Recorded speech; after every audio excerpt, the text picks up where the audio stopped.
More cruise ships being sold, promising announcement from Royal Caribbean in regards to cruising, a phased plan from the Carnival Corporation which sounds promising, and a huge update from our UK government backtracking on cruise. Hi guys, my name is Dalimore and stay tuned for your latest cruise news.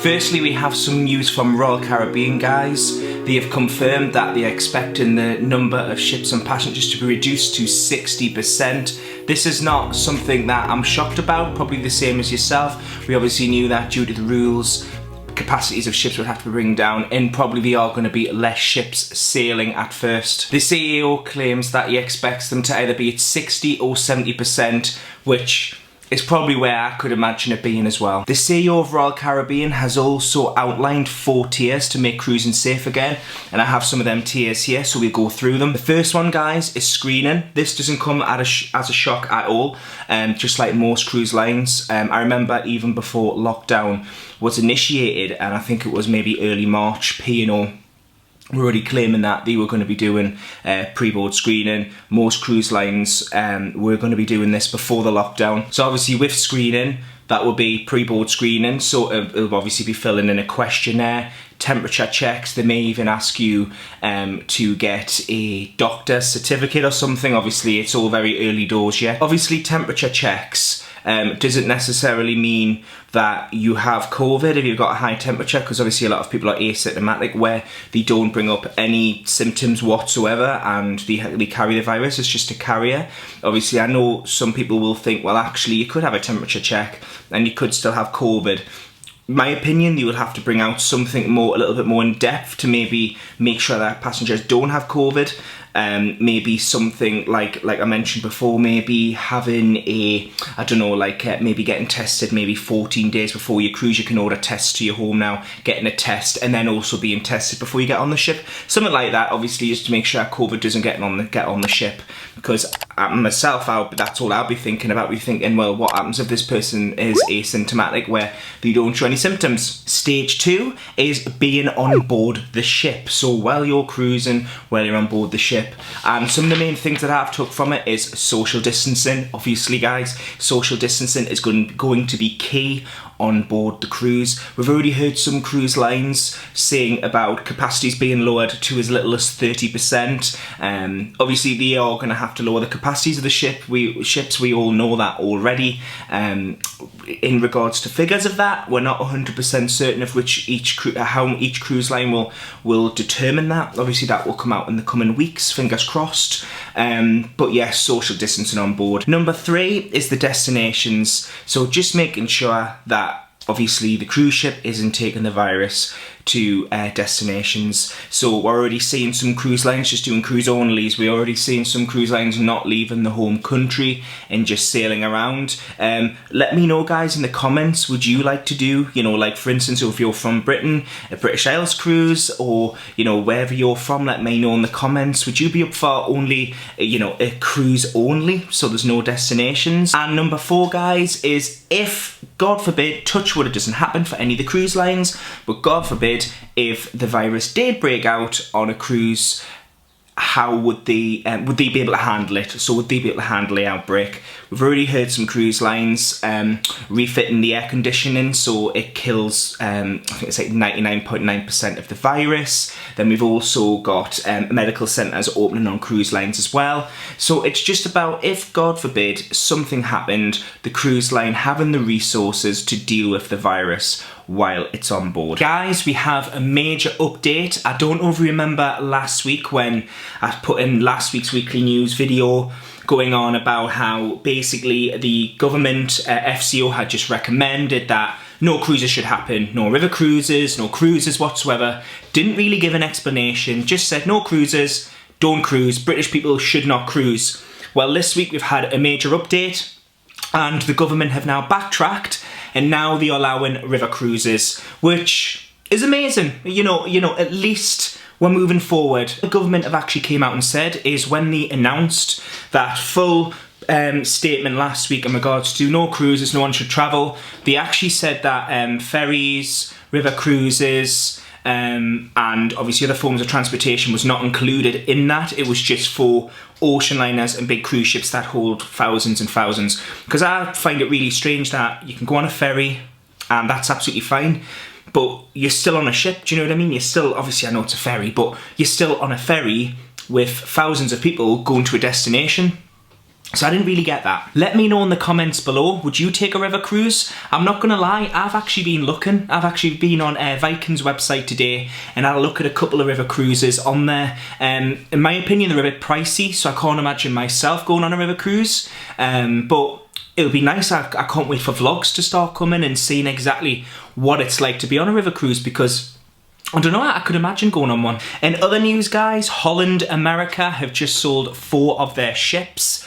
2 are going to cruise companies that we're unsure of at the moment, but 2 of them are actually coming very close to our home, to the Fred Olsen cruise line that sail from the United Kingdom. They sail from quite a lot of smaller ports. Fred Olsen's kind of got a lot of ships that are a lot smaller.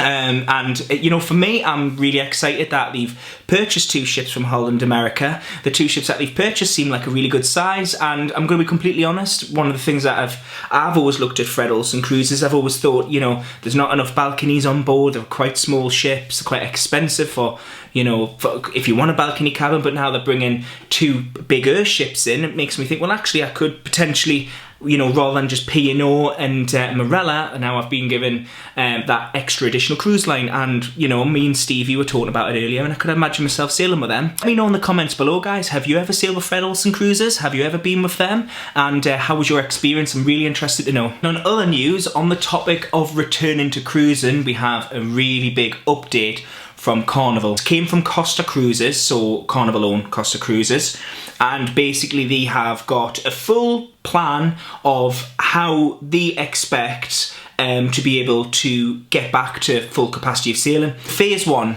we've got 50-60% of capacity.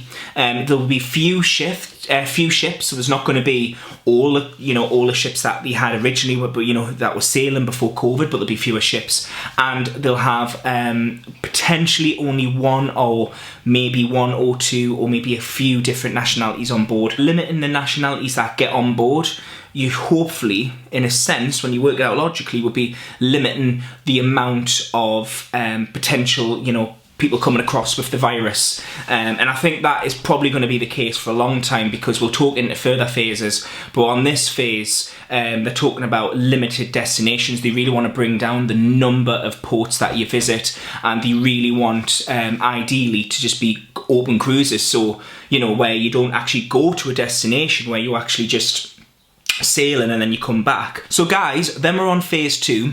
Now phase 2 is 60 to 70% capacity, so we're increasing the capacity by 10%. A few more ships, so we're going to get more ships going. Not a great deal, not a huge amount, but more ships going, and then a few other nationalities going in.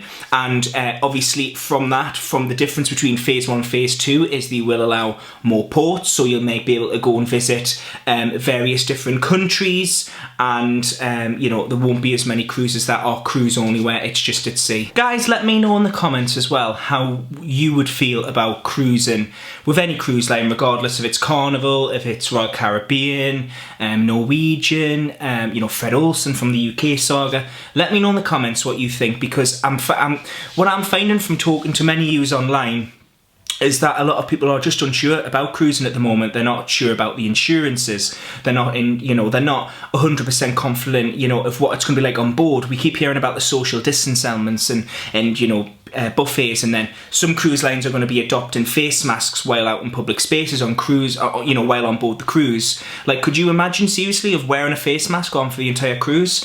Obviously, as many of you know, if you follow this channel, you know, if you've been following this channel, me and Stevie are going to Disneyland Paris in pretty much 2 weeks' time, and we have to wear a face mask for the entire flight, and we're at Disneyland Paris, and obviously it's not ideal. It's not ideal. Obviously, I would rather not have to wear a face mask, but to get away and obviously to do it safely, I totally understand the reason of why we have to do it. So when when you guys are asking me, would you wear a face mask on board a cruise? I'm thinking, well, I would just to be able to get away, just to be able to experience, going away. And honestly, if you could let me know in the comments below, guys, how you would feel. Would you be comfortable wearing a face mask on board? Unfortunately, I do think this is going to be a major thing, of part of cruising for a very, very long time. I don't want to be doom and gloom, and I'm not meaning to sound negative, but until we have a cure for the virus and there's no such thing as COVID-19 anymore, and it's not circulating through the countries, I can't imagine where we won't be wearing face masks. Let me know in the comments what you think about that. Let me know if you agree, let me know if you disagree. I just can't see us being able to cruise until, without face masks on, and, being able to social distance until COVID disappears. Well, guys, that is it for the cruise news this week. I'm really getting this positive vibe coming down at the moment from cruise news. I honestly feel like we are moving closer to cruising. I really do. I feel like we're finally getting there. Don't get us wrong. I'm imagining 14-night cruises around, around the Caribbean this year, or around the Mediterranean. Probably not. I don't think we will be, but can I imagine cruises going ahead this year? I do think there will be some element of cruises. I don't think there might be 14 nights, but I do think that we might end up doing 5, 6, 7-night cruises where it's cruise only and there's no ports, or British Isle cruises for people from the UK, or small Mediterranean cruises where it's one country. Me personally, I can see that. Unfortunately for the United States, it's very hit and miss over there at the moment. I would like to think hopefully the numbers are going to start coming down over there. Time will tell, and hopefully as further weeks, as I do these cruise news, hopefully the United States' levels of the virus will start to come down. But we'll not know, guys. If you've liked this video, make sure you hit that like button. It really helps me know that you guys are liking this content. And if you haven't subscribed already, make sure you hit that subscribe button. I bring cruise news to you guys every single week. And once we can start cruising again, we'll be going on cruises. We've got Disney trips in Paris coming up. So make sure you hit that subscribe button so then you can join us in Paris, because I'll be vlogging the entire trip. There's a link below that links to my Facebook group. If you're a fan of cruises or a fan of Disney, then come and join us. We talk holidays and travel, and I keep you up to date with the latest news. And I've also started a Patreon, so if you want to come and join us on Patreon, we do live streams and podcasts every week. So if you want to join that too, then let me know. Thank you, guys, and I will see you in the next video. Bye, guys.